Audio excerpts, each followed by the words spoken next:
Hello, everybody. Welcome back to Holly Randall Unfiltered. Before I introduce my guest today, I just want to give a quick shout out to my amazing sponsor, Rex MD, who makes getting generic and branded Viagra easy and cheap. Everything's online, including the prescription. They deliver right to your door, no doctor office visits, nothing awkward. And of course, you are prescribed by a licensed physician. To get started with a sample pack prescription of generic Viagra, go to rexmd.com/Holly. That's rexmd.com/Holly. Now, let me introduce my guest. She has been in the industry for 2 decades. She's America's favorite MILF. She's been highly requested by you guys, and I have finally brought her to you, the one and only Cory Chase. Hi, Cory. How are you today? Hi, I'm doing very good. Thank you for having me. Yeah, of course. Thank you so much for coming. I know we've been back and forth about this for a while, so I'm finally glad that we were able to sit down. Yes, So, COVID happened, and it's been tough trying to get our schedules to match. I know, right? How did COVID change? I mean, I feel like COVID changed everybody's life. How did COVID impact you specifically? Uh, Me, I found out a lot that I was able to stay home maybe a little bit more. I didn't really necessarily have to go out and do a lot of crazy things and like travel as much as I thought I was doing. So that definitely helped. And of course, when you're stuck at home, what is the one thing you're going to do but masturbate and have fun and find new fetishes? So, like, it just, it was amazing for me. COVID was a godsend.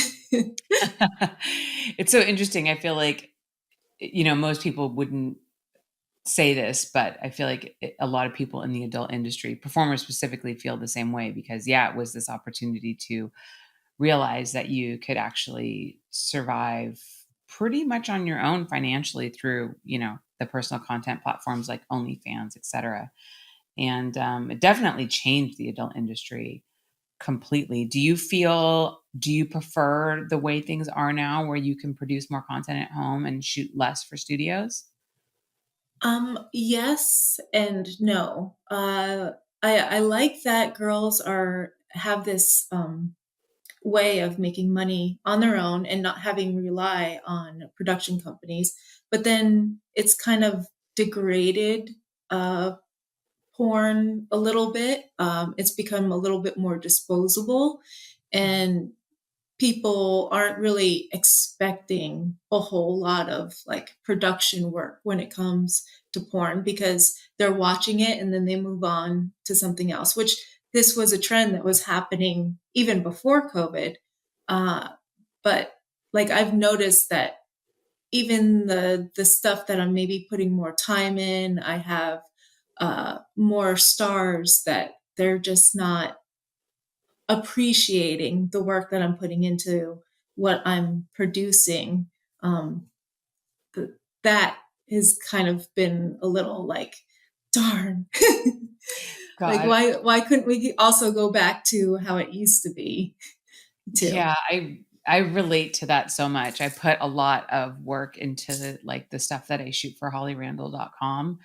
And it's pretty much all solo girl stuff, but before, like, that got a lot more traction than it does now. And yeah, it's like people are just like, "Oh no, I'd rather see, cell phone footage of blowjobs than like all this money that I pour into this like carefully curated, beautifully shot video and stills, and I get like almost no feedback from it, and it's so disappointing. It's so disappointing.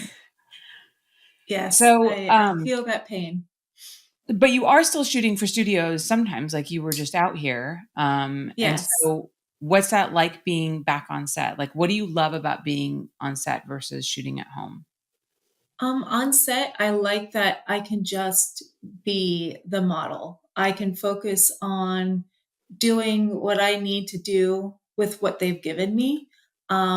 It kind of clears me to kind of be maybe a little more adventurous, where Whereas when I'm producing my own content, I'm focused on lighting, I'm focusing on set, and is the models okay with everything that's going on, and all the other stuff, post production, pre production, that goes on with producing a film, that when I work for somebody else, I can just be whoever I want to be for that scene. And it's very kind of refreshing, and kind of a helps kind of like reset me, where I can maybe even explore a different character or a different scenario in what I shoot when I go back home.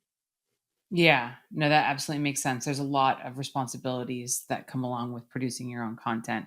As much as like there may be the benefits of having the control and that kind of stuff, it's a lot of work. So I absolutely relate to that. So I guess let's get your origin story. How did you get started in the adult industry? My origin story is very, very long. um, so there's an unofficial date and an official date and a semi full time date. So we'll just kind of start from the beginning. Uh, I was modeling for some extra income while I was in college, because I was going to college. I was in the National Guard. I was just getting my GI Bill. I was working. I was just like being a pet sitter and everything. And I'm like, oh, I'll do some modeling. I did a lot of like conventions because I was living in Orlando at the time, conventions, and I was just doing like local clothing modeling, like just body part, torsos, and things like that. And I was a booth girl out at Daytona for the races for multiple companies. And then my husband, now boyfriend at the time, liked recording ourselves having sex together. I found out that I got turned on by the act of one being recorded. And then later on, once I guess the internet kind of exploded, and the technology caught up, we could post those little like home sex videos. And I got turned on even more knowing that other people were watching me. So that is kind of my origin story, if you will. But as in my husband and I, we've always kind of made our own content. And then in like 2005, I think it was, I shot my first scene for a mainstream porn company, Reality Kings.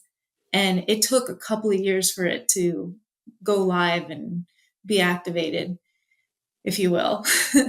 um, and I was already a paramedic. I was still in the military, in the National Guard, and everybody seemed kind of cool with it.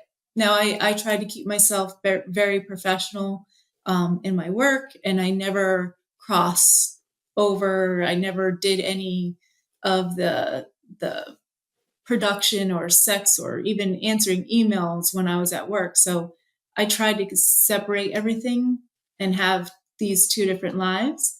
But then in 2009, um, that's when both my husband and I, we kind of just parted ways with our real jobs and started doing this full time. And it was definitely an eye opener of how much work took into uh, living off of this stuff, and like trying to make a living off of this stuff. It was a lot of hustle for sure.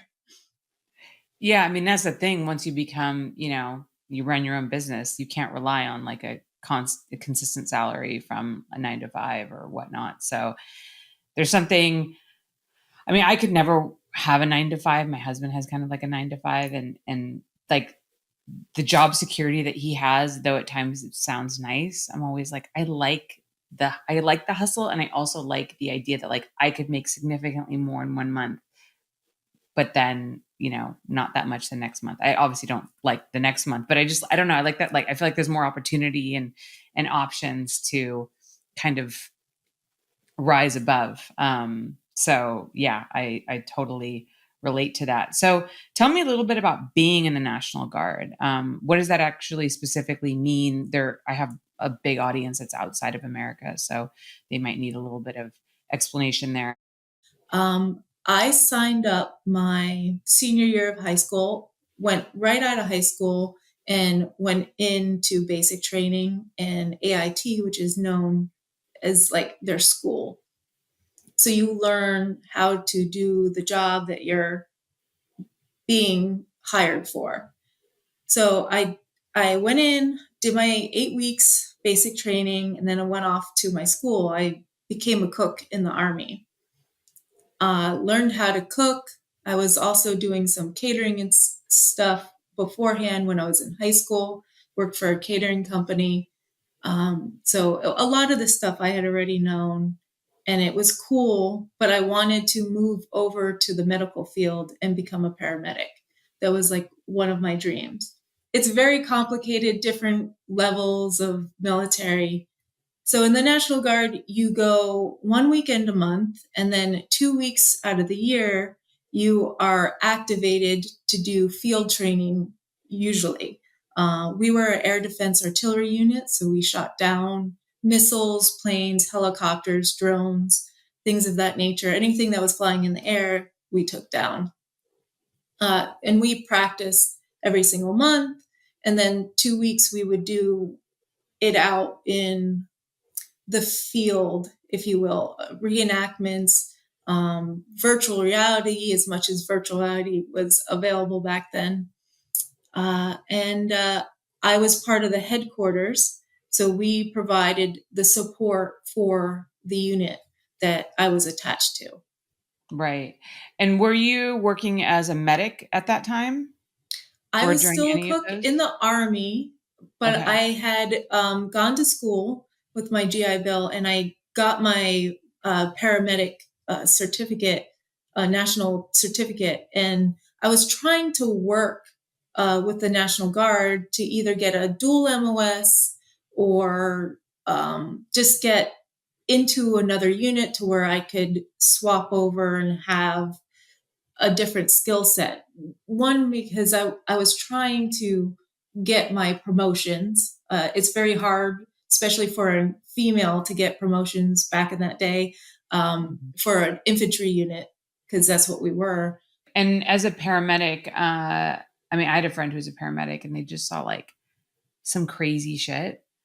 And I just, did you like how was that? Like, did you see some crazy kinds of like death and violence? And how did you manage that? And did it take any getting used to?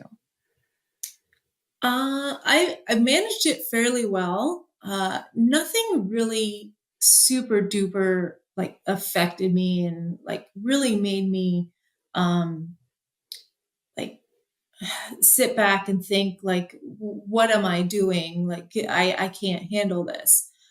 I always looked at every call that I had, because they teach this to you in school too, when you're becoming a paramedic. You have a situation and you need to come up with 5 diagnoses for the person that you're dealing with. So you have the actual one, and then other ones that it could possibly be, ranging from not very bad to the worst. So you've already kind of painted this big picture of this person that you're taking care of. And I like to put it as it was a puzzle. So it's this puzzle that is all just strewed on the table or on my gurney. And I was putting those pieces of the puzzle back together and making it a beautiful picture. So a Mhm. lot of the stuff that I saw, a lot of the violence from gangs and kids in Orlando to the pregnant women that I was transporting because they were having some sort of reaction to something, or um, all different kinds of things like brain cancers and heart problems and organ transplant patients that I even transported an organ, just an organ themselves. So it it was a picture, and I knew that I was trying to make it a bigger and better picture and a more beautiful painting. So I always, and I still try to do this in my everyday life, like look at the big picture, think positively about things. And if you do, that's what you're going to see. And that negative isn't going to like penetrate you and like take you over and cause that depression. Okay, I see what you mean. So you're really looking at it as a job, and you're taking it step by step, and you're looking at all Mm-hmm. of the pieces that you need to put together to do your job, rather than I'm just because I'm like I have like a huge fear of death and all that kind of stuff. So like I just feel my sister's a nurse, and she's seen people die many times like right in front of her, and I've like never experienced that, and I just can't imagine ever being able to experience that. So I'm always so curious about people who see that on a daily basis, and how they manage that, because I feel like I would internalize that so much, and I would take that home. And sometimes I lay in bed at night and think about like, how am I going to die, and what's going to happen, and like what happens after you die, and what am I going to do with this person dies. It's like it's a terrible thing. It's a problem for Yeah. me. Yeah. So I'm always I like curious as to the how people handle that. I always thought like the death part of it, it's a little unsettling, especially when it is very sudden. I dealt with a lot of hospice patients, so a lot of their deaths, like it was something that was of a finish, that they're actually finally finding peace. The kids, the young children, I always like to think that maybe possibly something bad was going to happen to them soon, and that this kind of kept them from experiencing something that was horrible. And there are so many horrible things going on in this world that you become kind of introduced to in that line of business, that you can kind of set yourself aside and see that, okay, this child that might have lost their life from a motor vehicle accident might have been in some sort of situation later on in life, and it kind of helped them keep them from doing that. They keep their innocence, if you will. That's an interesting take. So it's kind of like this idea of, I don't know if you want to call it That they're fate, going to but a better place. They're yeah. always going to a better place. Do you believe in like the afterlife? Like, what do you think happens when you die? And this is a random turn for a porn uh, podcast to take, but like, since we're on the um, subject, like, mhm. I believe that there is something. I don't know what it is. I don't know if it's maybe a manifestation of ourselves, or if it's some huge thing where we can go back and be with the people that we loved, or if it's just nothingness. But in a way, if it is just nothingness, then wouldn't it want to make your living your life here as good as you want it? So I always try to teeter on that line of I'm going somewhere cool, but you know what? I'm going to live my life here just as well as I could possibly live it there, just in case if nothing happens later on. right. As opposed to like people who, you know, I mean, obviously this really plays out in religion, but people who deny themselves all kinds of pleasure and live these like kind of really strict Calvinistic lifestyles because they think Mm-hmm. that they're going to have this marvelous afterlife afterwards. And I always, think to myself, like, man, like, what if you're wrong and like you don't get that and you wasted your life? But then I'm like, what if I'm wrong and there is an Uh-huh. afterlife and then I don't get to go? because I'm doing like all this shady shit in my regular life. And I Well, guess like if they're ultimately, I mean, we'll never know, right? And there's probably some comfort that people must get. There's got to be like an enormous amount of comfort from people who believe in the afterlife and believe that they're going to heaven afterwards. I feel like that in itself is a kind of a reward to have really have that faith. I don't know. but then there's this faith, and then there's this thing of like you you're not being able to enjoy this world, this life right now that you're living in this moment, because you're waiting for something in the future. Yeah, You're exactly. Like waiting what for what this is better that? thing. And then, well, if I have to be this pure person now, then what is that better place? Like, what are you going to be able to do in that better place that's going to be amazing, Yeah, it's that like you'd if you want can't have to struggle so many right. times in the here and now? Yeah, like if you can't have orgies now, are you going to be able to have them later in the Yeah, afterlife? Like yeah. Do those thoughts just disappear? yeah, yeah, I don't know. It's crazy, right? It's like I don't know. Okay, my head's going to explode. We're Let's getting take a quick deep. we're getting deep.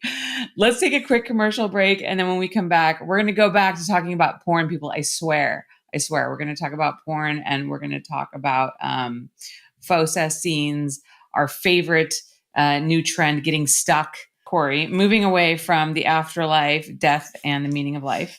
Um, Uh-huh.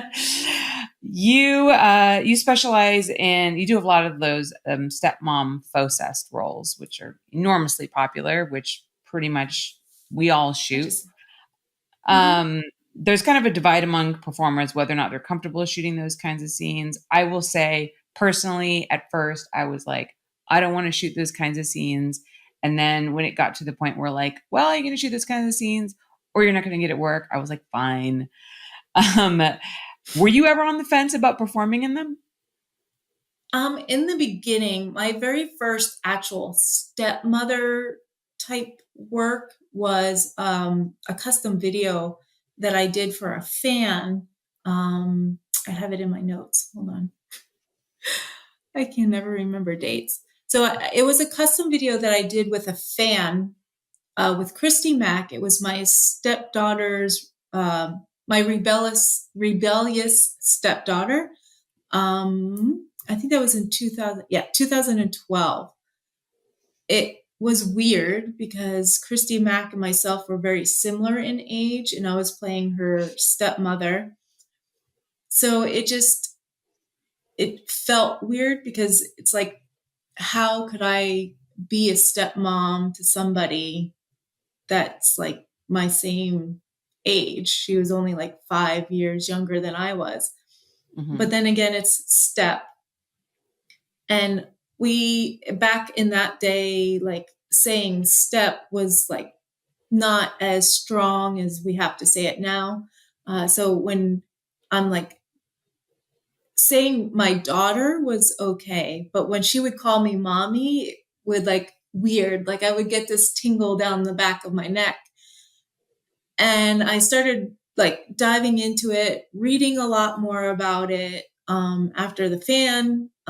Really loved the content, and we posted it on one of our websites on Bareback Studios, and we just got like this flood of comments about how much they loved the video and we needed to do more of this. So I started diving in, and I saw it more like how I see everything. It's a job, and I'm an actor or an actress role playing this role of a stepmother or even a mother at that time, and just providing a comforting thing, because a lot of ours were more on the comforting side.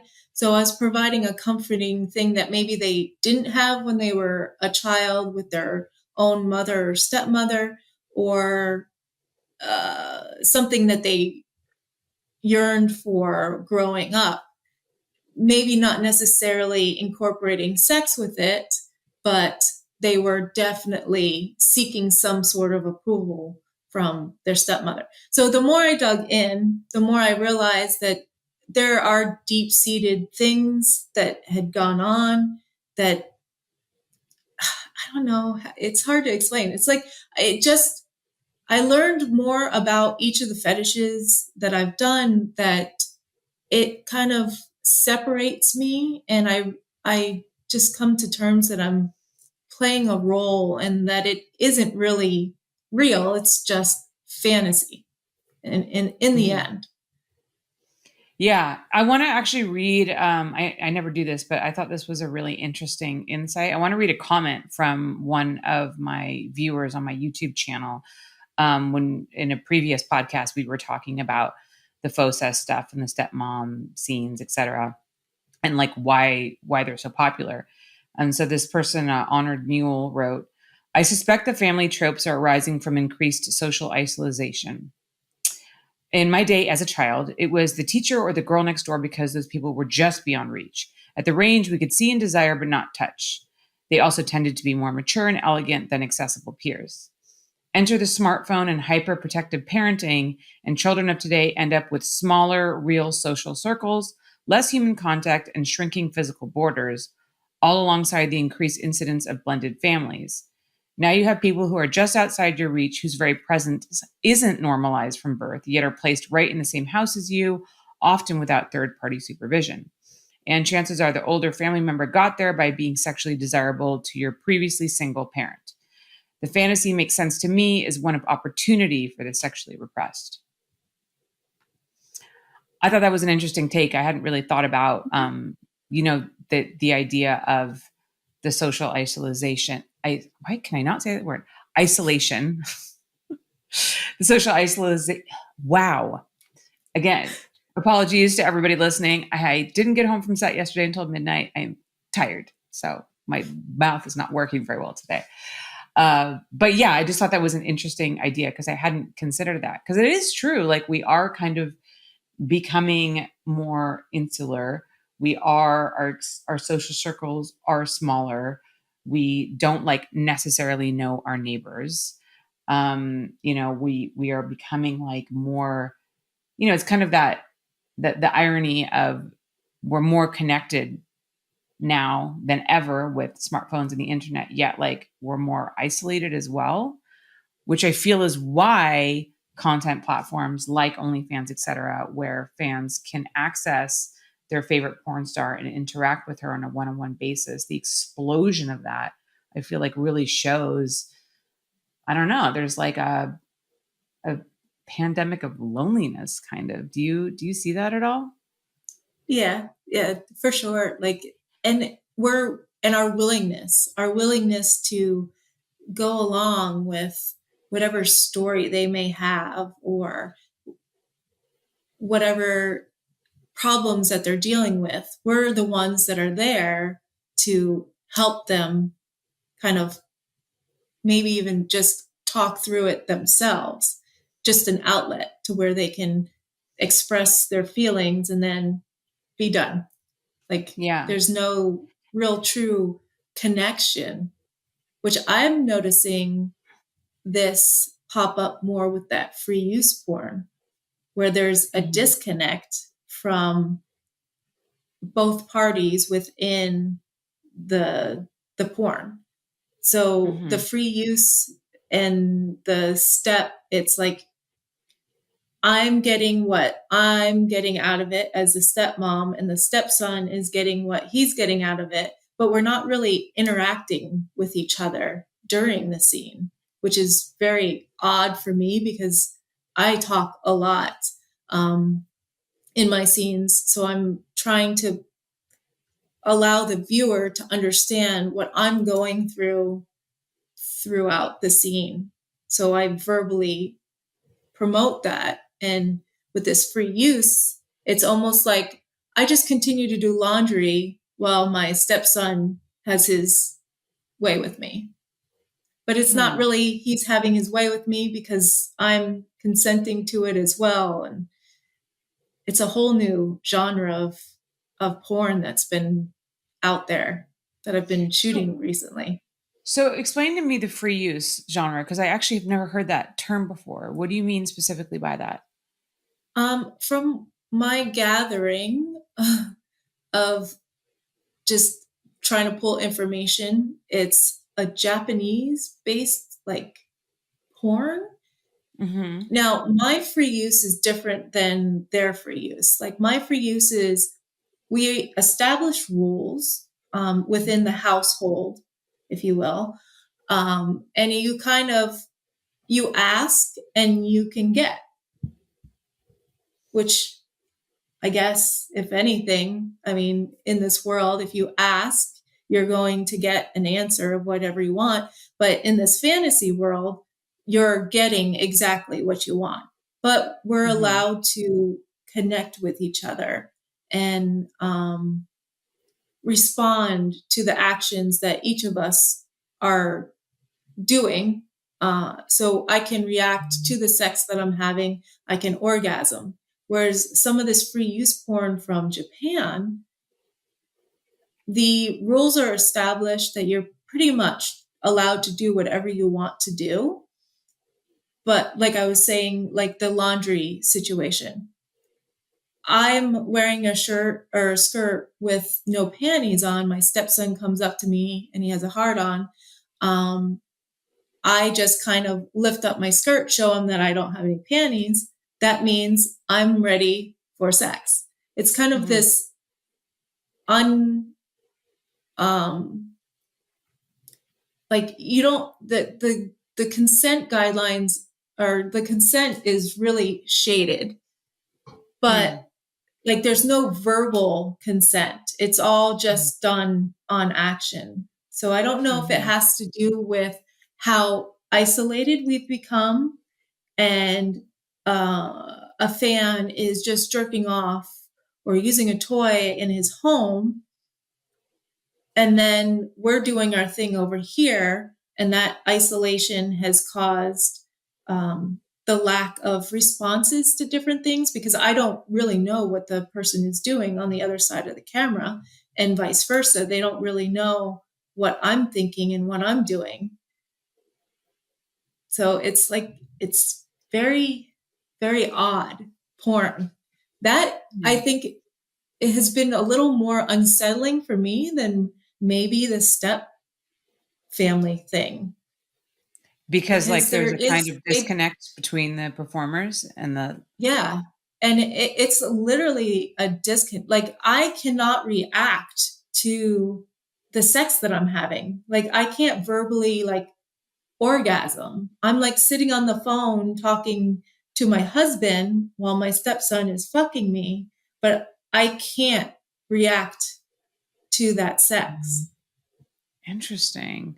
And do you see this coming into play a lot with like this whole stuck porn genre thing that we're doing? Like I'm stuck in the Mm-hmm. washing machine, I'm stuck under the table. Um do you see that is that kind of those two And genres combine there? yeah, but then you're still able to react to what's going on. You're stuck. It's a situation. Your your your fear, fright, and flight kind of gets activated because you're like, oh my god, I don't know if I can get out of this. And then somebody's helping you, and they get excited and you're excited, and it kind of helps intensify maybe the excitement that the two of you are feeling. So I understand that. um, but it's just, I don't know. So it's actually the It's opposite then, because there is a lot more interaction because they're trying to help you get out of your sex yeah, situation and yeah, then they can't. And then they're like, oh, yeah. well, while we're here, what's the weirdest stuck scene you've ever filmed? The weirdest stuck scene we did, I got stuck in almost everything. I've been stuck in almost everything. And we were running out of places for me to get stuck. So we came up with this little bit, and we kind of done some of this in the early years where we had these nanobots that got consumed by somebody, and they would do a mind control thing in our videos. And then you couldn't do any mind control or hypnosis. So I'm like, why can't we do stuck, where I literally get stuck to something with glue? So we made Mhm. MILF glue, and it's just lube, but I would put the MILF glue on my hands, and my stepson or even my husband would say, "Hey, I'm coming up with this new stuff, and it'll make you horny, but there's a side effect." And we would use it, and then like my hands would just get stuck to the wall or stuck to a desk or stuck to my own body, where I was like, my hands were on my knees and I couldn't move them. And then the Oh. orgasm is what makes it unstuck. Wow, that's interesting. That's definitely getting creative. You also have a production studio for custom videos. What is the, let's say, most interesting custom video request you've ever received? The most interesting, like, I get weird ones. It's all the super weird, like the illegal stuff that you just can't do, Mhm. obviously. Like the vor things, like being eaten by an inanimate object like a couch, or the bed, the mattress. I would get slide myself underneath the mattress in the box spring, or the closet would suck me in. Those were really weird. And it's almost like that damsel in distress, Mhm. and the struggle of fighting is, to break yourself free from being stuck. Mhm. Is the orgasm. You're not having sex, you're not masturbating, you're just being consumed, and I guess Mhm. used as satisfaction for somebody else. Interesting. They So, they okay, all so have ties together. yeah. Yeah, there's a lot of I mean, I feel like there's a lot of like sexual repression going on here, like this whole, I mean, obviously it's consensual, but there's some like kind of strange consensual, non-consensual stuff going on here. So let's say for the bed consuming you. So how would you Mhm, shoot that video? Would you start where like maybe, I mean, would you do some, like in my head, I'm imagining you're making the bed or something and you put mhm. your hand under the mattress to like slide the sheets under, and then your hand gets stuck and you can't get out and you're like, oh no. And then do you cut the camera and then it like jump cuts to like your arms are in the mattress No, you could and then just it like jump cuts to, slide more okay, and more in. You just slide more and more in. And then there's like some you're being places sucked like in. you do have to cut, but Yeah. you'd be surprised at how well you can like slide yourself in. And it's the weirdest thing. Like I felt like I was a kid again, like playing, like Yeah. imaginary playing with a lot of these customs my fans send me. Like that's what I'm like, so super excited about, because I could just use my imagination and come up with all these little scenarios. And it's like being a kid again. Yeah. God, that's so interesting. Um, Back in 2017, you became part of a media frenzy when Ted Cruz liked a tweet of you in a film called A Dick for Two shortly after crusading against porn stars. How did you hear the news that this had happened and what was your reaction? I didn't really hear much about it while it was happening. It was a few days later. I was dealing with the aftermath of Hurricane Irma. It hit our Mm. area, and I didn't have power. I think we had cell service, but I just did not have power. So I lost the battery on my phone. And we went somewhere to pick up some water, I think, for to drink, and they had a charging station. So I plugged my phone in, I charged up my phone, and when I turned it on, I had hundreds of voicemails of people trying to get a hold of me. I popped on my Twitter, and Twitter pretty much said, you need to put filters on your mentions because there's too many. So I started digging, and this is like days. I want to say it's like 3 days later after this happened. It was just, it had already kind of like blown out by Mm-hmm. the time I got into it. So it was kind of disappointing that I didn't have any PR people at the time to help with any of that promotion work. Um, I got hundreds and hundreds of uh, reporters calling me, and they're like, well, what did you think about Ted Cruz liking one of your videos? And it was one, I hated that it was a pirated video on some tube site. Back Yeah, it's then, disappointing. I was kind of against Pornhub, which I didn't Mm-hmm. understand that Pornhub and Reality Kings were pretty much the same thing. Uh, there was the part like where he was against porn stars, he's against toys, he's against masturbation, that you shouldn't masturbate or diddle your private parts for pleasure other than procreating and going to the doctor and getting it examined. But uh, I don't know it, like, and then he has to blame it on one of his staffers. It was all just a weird, very weird experience for Yeah. sure. Yeah.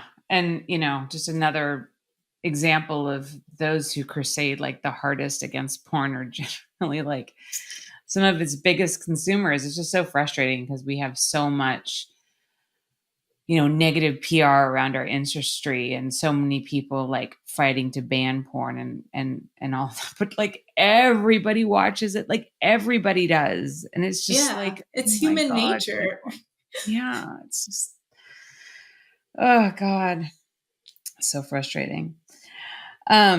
You've been with your husband for over 20 years. Mhm. You've said in interviews that you don't have much sex off camera.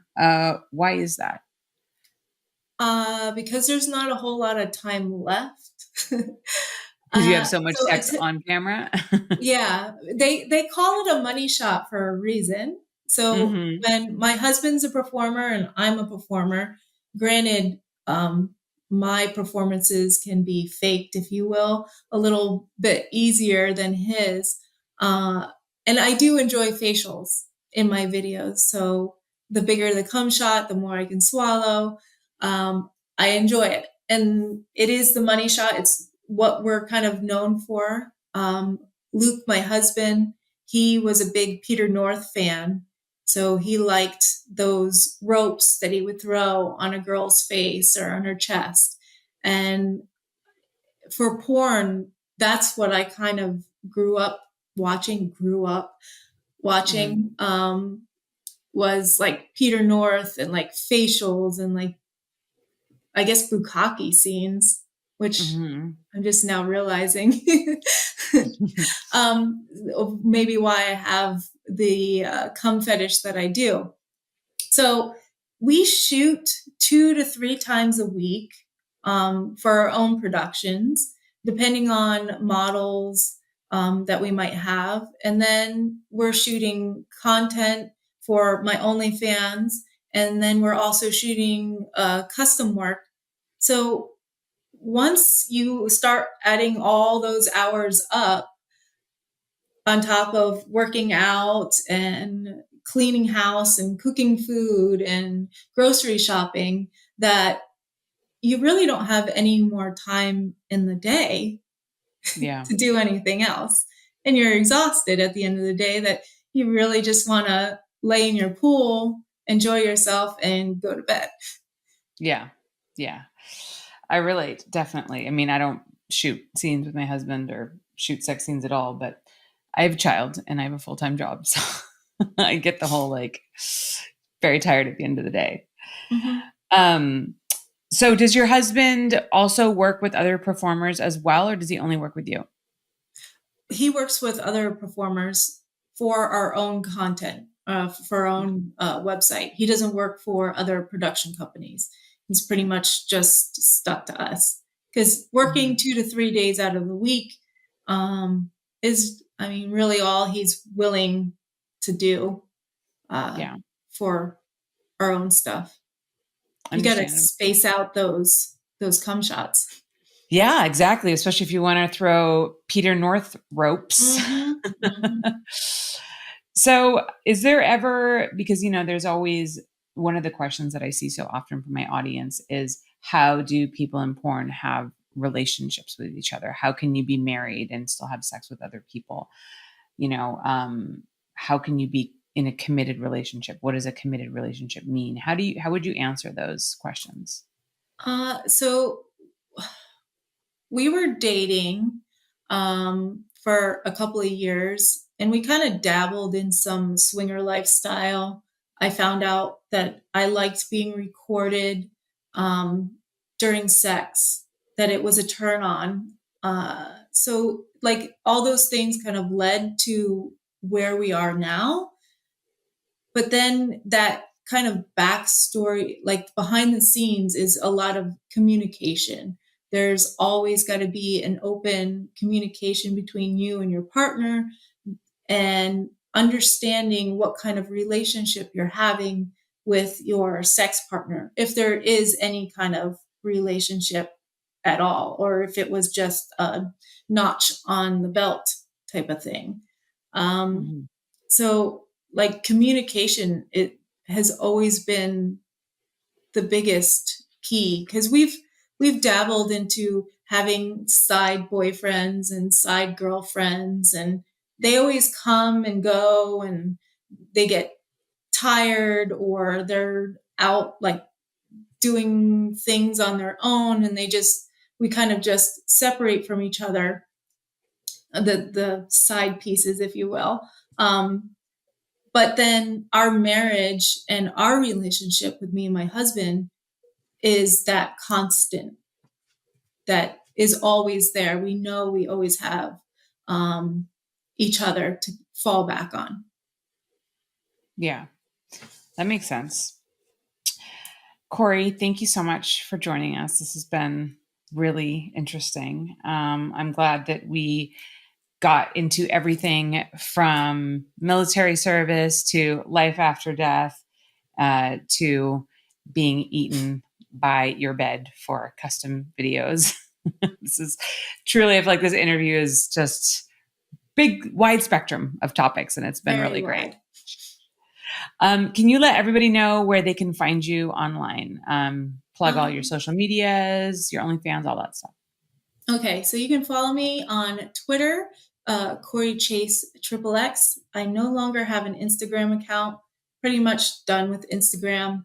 I'm also on OnlyFans, Cory Chase XXX as well. You can sign up to tabooheat.com, where all of our content is. And then I have textcorychase.com is kind of my landing page, if you will, because I've been taken advantage of many times over the years, and I've lost a lot of URLs that I wish I could have held on to. So textcorychase.com is like my catch-all link, and definitely tabooheat.com is where it's at. Fantastic. And you guys can find me on Instagram and on Twitter at Holly Randall. I also have an OnlyFans, onlyfans.com/Holly Randall. I'm on TikTok for now. I say that every time because I'm so close to being deleted. Holly Randall Unfiltered. And of course, if you want to support this podcast, get access to early releases of remote recordings like this one, or watch my in-person interviews live, go to patreon.com/Holly Randall Unfiltered. Thank you guys so much for joining me, and I'll see you next week.